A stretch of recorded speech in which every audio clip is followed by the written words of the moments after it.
Now, in the meanwhile, the International Monetary Fund has come out with a rather grim outlook for the year 2019. The IMF predicts a sharper slowdown in global growth. The biggest known risks are the one going on right now, which is the US-China trade war and the possibility of a no-Brexit deal. Now, urging the global policymaker to brace for a serious slowdown, the IMF has cut its world economic growth forecast for 2019 and 2020. But India will buck the trend with 7.5% growth.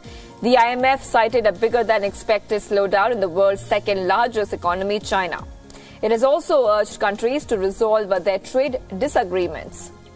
Now, Wion, in fact, is in Davos, and we spoke to Raghuram Rajan, the former governor of the Reserve Bank of India, and Abhidali Nimuchalwal, the CEO of Indian IT company Wipro, to get their take on the future of the global economy. Listen in. I have no reason to differ from the IMF. There's broadly strength in the underlying economy, but there are some clouds. Certainly China's underperforming relative to the past, and in the US there are issues like the government shutdown, so we have to wait and see. So, I'm an optimist. We don't see impact right now. I just worry that we should not talk ourselves into a slowdown or a recession. If you look at the financial numbers, none of them right now are indicating to a slowdown. Rather, last year the world has grown, world economy has grown at one of the fastest paces. The US economy has done very well. The Indian economy has done well. Most of the top economies, continental Europe, Japan has started growing up at a relatively faster pace of a very long time.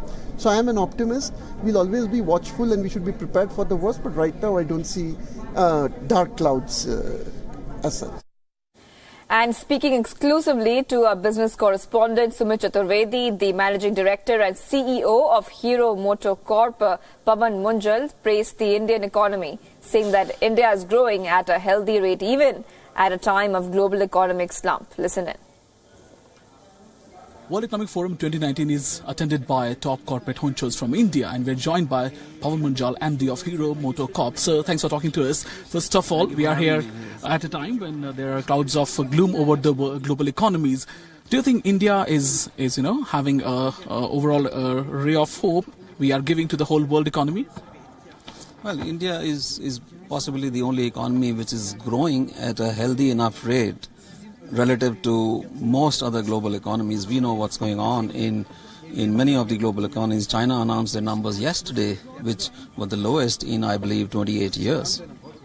Okay, sir. So in that scenario, do you think that we are able to maintain our growth? Because 6-7% growth, we are among the top 5 economies in the world. How sustainable is that growth, and what are the policies which will be required to, sustain that growth? From my point of view, it is a must. It is mandatory for us as a country not only to maintain this level of growth, for the size of the nation that we are, for what we need to do for the entire population, for inclusiveness, we must grow at around 10% for the next many years. And back home, sir, vote on account is going to happen. A lot of expectations. What is your assessment? Will it be a populist budget, or will government, will try to play safe? What is your assessment about the upcoming Feb 1 vote on account? It's very difficult to say. That we have seen in the recent elections in the states, we've seen populist measures, and politics needs to play their role also. And some of these populist measures are actually required for, let's say, look at the farm sector. Farm sector is not doing well at all. They do need some kind of support. How the government manages it, that's their call. They know best. But looking at the interim budget, I don't think we should see too much into the interim budget. And you have also demanded rationalization of GST, at least on two-wheelers, so that it could be better as far as the sales are concerned. Yes, and I think it's a very, very valid ask. The products that we sell in large volumes, in the mass segment, the 110cc, 125cc products, which a common person, a common man or common lady uses, they should not be paying 28% GST. These are not luxury products. These are not sin products. And I do believe that the government, the GST Council does realize that. Sooner than later they will bring it down. One last question, sir. populist policies are being taken by many governments. They're coming to power. Do you think that this is the way forward? If this is the way forward, that's definitely not going to be good for the economy. Fiscal deficit will be under pressure as well. I just said that there have been some populist measures. Some of those are actually needed. So how the government manages it is, as I said, their call. I really cannot say how it should be done, but some of these are necessary. Of course, fiscal management is very important. It is the call of the day. Now, the theme for this year's World Economic Forum is Globalization 4.0, but the biggest challenge for the business leaders say that they are more worried about climate change than ever before. Now, the barrier is not stopping them from chartering private jet in record numbers. According to air charter service data, the convenience and comfort of flying privately rather than commercially appears to outweigh any concern about the outsized carbon footprint it involves.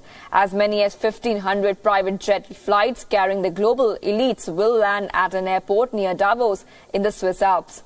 Now, that is a 13% increase from the 1,300 aircraft movement seen last year, despite climate change registering as a top risk factor identified for the global economy in a survey of global environment movers and shakers last week.